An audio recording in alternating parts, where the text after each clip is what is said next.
കോഴിക്കോട് അക്കംപൊരുൾ ജുമാ മസ്ജിദിൽ 2025 ഡിസംബർ 26 വെള്ളിയാഴ്ച ജുമുഅ നമസ്കാരാനന്തരം നടന്ന ക്രിസ്മസ് ആഘോഷത്തിൽ ക്രിസ്തീയ പുരോഹിതനും മനഃശാസ്ത്രജ്ഞനും സാംസ്കാരിക പ്രവർത്തകനുമായ ഫാദർ ബോബി വടക്കൻ മുഖ്യാതിഥിയായി പങ്കെടുത്തു.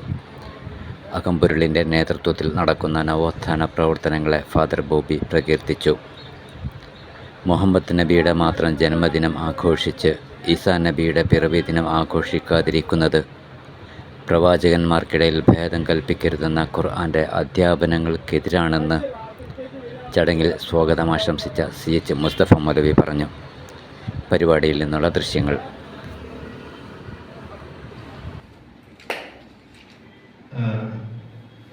സുഹൃത്തുക്കൾ എന്ന് പറയാം. അച്ഛൻ്റെ മഹത്വത്തിൽ സുഹൃത്താകാൻ യോഗ്യനല്ലെങ്കിൽ സുഹൃത്തുക്കളാണ് ഞങ്ങൾ. അച്ഛൻ ഒരുപാട് കാര്യങ്ങൾ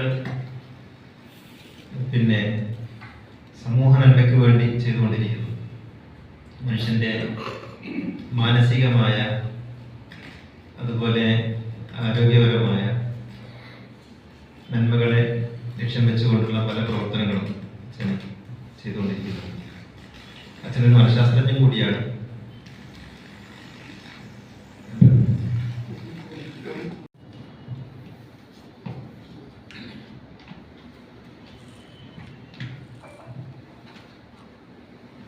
മൗലവി ഇവിടെ തുടങ്ങി വെച്ചപ്പോൾ എനിക്ക് വളരെയധികം ആശ്ചര്യപൂർണമായ ഒരു അനുഭവമായിരുന്നു. കാരണം ഞാൻ എടുത്ത ഒരു പ്രത്യേക ശ്ലോകം അല്ലെങ്കിൽ ബൈബിളിൽ നിന്നുള്ള ഒരു വചനം, അത് വെച്ചായിരുന്നു ഞാൻ തുടങ്ങരുത്. സർവശക്തന്റെ ഇടപെടലാണെന്ന് തോന്നുന്നു. അത് തന്നെയായിരുന്നു മൗലവിയുടെ വായിലൂടെ പടച്ചു നമ്മുടെ ഇടയിലേക്ക് അത് കൊണ്ടുവന്നത്. അതുകൊണ്ട് എനിക്ക് കുറച്ചുകൂടി എളുപ്പമായി. പിന്നീട് ഖുറാനിൽ നിന്ന് ഇത്രയധികം പരാമർശങ്ങളുള്ളത് അതൊരു പുതിയ ജ്ഞാനമായി. വളരെയധികം നന്ദിയുണ്ട്. അതുപോലെ തന്നെ ആ വിമർശനവും വളരെ പ്രസക്തമായ ഒന്നാണെന്ന് സത്യപൂർവ്വം സമ്മതിക്കാവുന്ന ഒരു കാര്യമാണ്. അത് കാരണം വളരെയധികം ദുഃഖിക്കുകയും കഷ്ടപ്പെടുകയും നീതിയും ന്യായത്തിനും വേണ്ടി പോരാടിയപ്പോൾ പുറത്താക്കപ്പെടുകയും ചെയ്തിട്ടുണ്ട് ഒരാളാണ് ഞാൻ. അപ്പോൾ അതെന്താണെന്ന് മനസ്സിലാക്കാനുള്ള അനുഭവം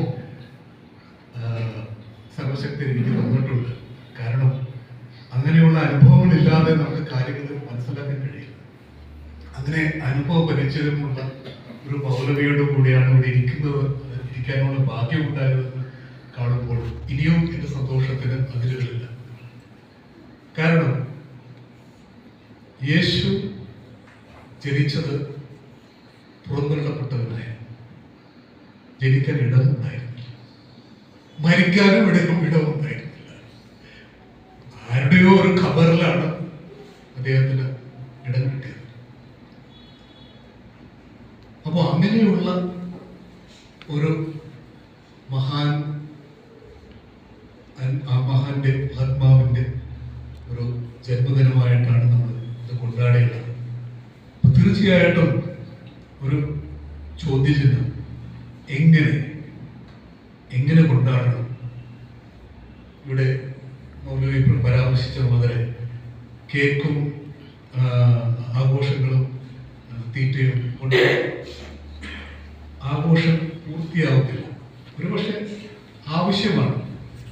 ഞാൻ ഒരു പ്രത്യേക അനുഭവത്തിലൂടെ എൻ്റെ ശാരീരിക അസ്വാസ്ഥ്യങ്ങളിൽ നിന്നും പുറത്തു വന്ന ഒരാളാണ്. അതുകൊണ്ട് എനിക്കറിയാം, എന്നെ പഠിപ്പിച്ച ഹിന്ദു ഡോക്ടർ പറഞ്ഞൊരു കാര്യമുണ്ട്. അന്നം എന്ന് പറഞ്ഞത് ആഹാരമല്ല. ഇത് പല യൂണിവേഴ്സിറ്റികളിലൊക്കെ പഠിച്ച് എനിക്കൊരു പുതിയൊരു, ഞാൻ പറഞ്ഞു ഇത് ചെറുപ്പകാലത്ത് ഞാൻ പഠിക്കേണ്ട കാര്യമാണ്. ഇപ്പോഴാണ് ഈ ഡോക്ടർ എനിക്ക് പറഞ്ഞപ്പോൾ മനസ്സിലായത്. പുള്ളി പറഞ്ഞ് അന്നം എന്ന് പറയുന്നത് ഈ വായിലേക്ക് ഇടുന്ന സാധനം മാത്രമല്ല, അത് വായുവാണ്, ജലമാണ്, സൂര്യരശ്മിയാണ്, നല്ല അന്തരീക്ഷമാണ്, നല്ല മാനസിക മനോഭാവങ്ങളുള്ള ഒരു പരിസരമാണ്. ഇതെല്ലാം കൂടി ചേർന്നതാണ് അന്നം. അങ്ങനെയുള്ള അന്നം ഭക്ഷിച്ചാൽ, കൺസ്യൂം ചെയ്താൽ നമുക്ക് വളർച്ചയുണ്ടാവുകയുള്ളൂ. പലപ്പോഴും ഇന്ന് ഏറ്റവും വലിയ എൻ്റെ ഒരു സുഹൃത്ത് കാക്കനാട് അയർലൻഡിൽ നിന്ന് തിരികെ വന്ന എൻ്റെ ഒരു ഡോക്ടർ സുഹൃത്ത് പറയുകയാണ്, എനിക്ക് 63 വയസ്സ്, അദ്ദേഹത്തിന് 62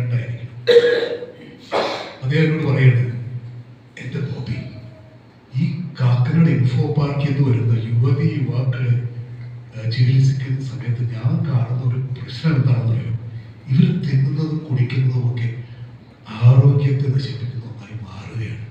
ഇങ്ങനെ പോയാൽ പുള്ളി പറഞ്ഞത് ഇതാണ്, 27 വയസ്സാകുമ്പോഴേക്കും ഈ പിള്ളേർക്കൊക്കെ ഫാറ്റി ലിവർ. അദ്ദേഹത്തെ ഞാൻ ഉദ്ധരിക്കുകയാണ്, 33-34 വയസ്സാകുമ്പോഴേക്കും അവർക്കൊക്കെ ഡയബറ്റിക് ആയിക്കൊള്ളു. ഡേറ്റ ശേഖരിച്ചുകൊണ്ട് അദ്ദേഹം കൊച്ചി യൂണിവേഴ്സിറ്റിയിൽ റിസർച്ച് ചെയ്യുന്നതാണ് പറയുക, 40 വയസ്സോട് അടുക്കുമ്പോഴേക്കും കിഡ്നിയെല്ലാം തകരാറിലായി. ഇങ്ങനെയുള്ളൊരു തലമുറയെ ഞാനും നിങ്ങളൊക്കെ നോക്കേണ്ടി വരും.